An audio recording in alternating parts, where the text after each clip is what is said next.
Hi friends. இந்த pregnancy டைமில் எல்லாமே வர்றது வந்து நார்மல் தான். ஆனால் எதுவுமே லைட்டாக அதிகமாக இருக்குனாலுமே நம்ம அதை கவனிக்காமல் விடக்கூடாது. இந்த பிளேட்லெட்ஸ் வந்து எனக்கு வந்து லோவாக இருக்குது. 1.8 லேக் என்னமோ தான் இருந்துச்சு. அதனால் எனக்கு B12 வந்து ஊசி கொடுத்துருந்தாங்க. அது 3 டேஸ் போட்டிருந்தாங்க. இன்னையோட 3 டேஸ் நான் போட்டுட்டேன்.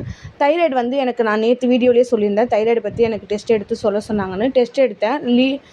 ஓரளவுக்கு லைட்டாக தான் இன்க்ரீஸ் ஆகிருக்குன்னு சொன்னாங்க. அதனால் அதுக்கான டேப்லெட் மட்டும் எனக்கு கொடுத்துருக்காங்க. இப்போத்துக்கு கண்டினியூ பண்ண சொல்லி, அது டெலிவரிக்கு அப்புறமும் கண்டினியூ பண்ணணும்னு சொல்லியிருக்காங்க. என் ப்ரெக்னென்சி லேடி யாருமே வந்து தயவு செஞ்சு ஏதாவது ஒரு சின்ன ஒரு லைட்டாக இன்க்ரீஸ் ஆனாலும் அதை நீங்கள் கண்டுக்காமல் விட்டுறாதீங்க. கவர்மெண்ட் ஹாஸ்பிட்டலில் போனாலுமே நம்ம தான் கேட்கணும், கரெக்டாக இருக்கான்னு சொல்லிட்டு. இப்போ நானுமே இப்போ கவர்மெண்ட் ஹாஸ்பிட்டலில் தான் வந்து டெலிவரி பார்க்க போகிறேன். அங்கே தான் நான் இப்போது செக்கப் போயிட்டும் இருக்கேன். லைட்டாக ஒரு டெஸ்ட் எடுத்தாலுமே கரெக்டாக இருக்கான்னு நானாக தான் கேட்டு தெரிஞ்சுக்கிறேன். நீங்களும் அதை ஃபாலோ பண்ணிக்கோங்க. தேங்க்ஸ். சேனலை மறக்காமல் சப்ஸ்கிரைப் பண்ணிக்கோங்க.